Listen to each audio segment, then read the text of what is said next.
Well, Maeve, Germany's biggest problem when it comes to reducing CO2 emissions is its continued reliance on coal as an energy source for electricity. Currently, coal, black and brown coal, some of the worst offenders when it comes to CO2 emissions, make up 30% of Germany's overall energy sources. And this is why experts say that Germany is unlikely to miss its targets of reducing CO2 emissions by 55% by the end of the decade in comparison to 1990.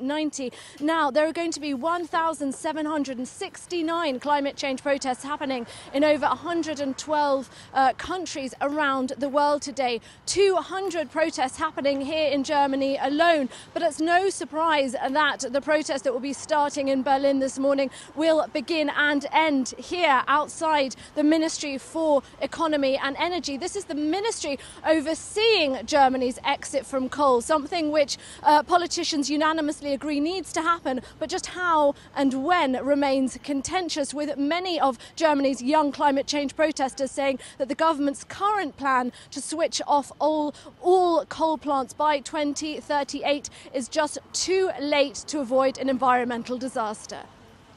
And Jessica, we know that some of the students there have had the opportunity to sit down with politicians and with the Energy Minister, and they're trying to put pressure on them when it comes to this climate action law, one that should be codified this spring. Can you tell us more about what this law will actually do?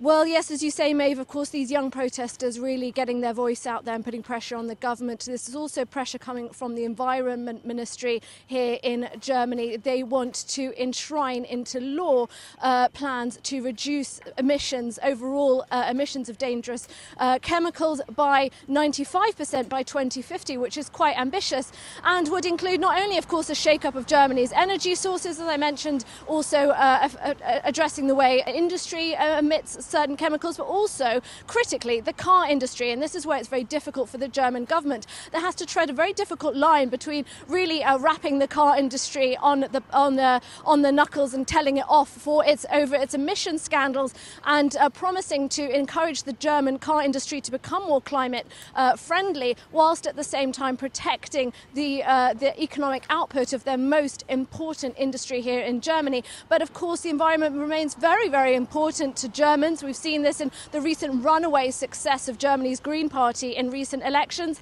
And of course, as you say, these young protesters really getting their voice out there and getting a lot of support from the German people.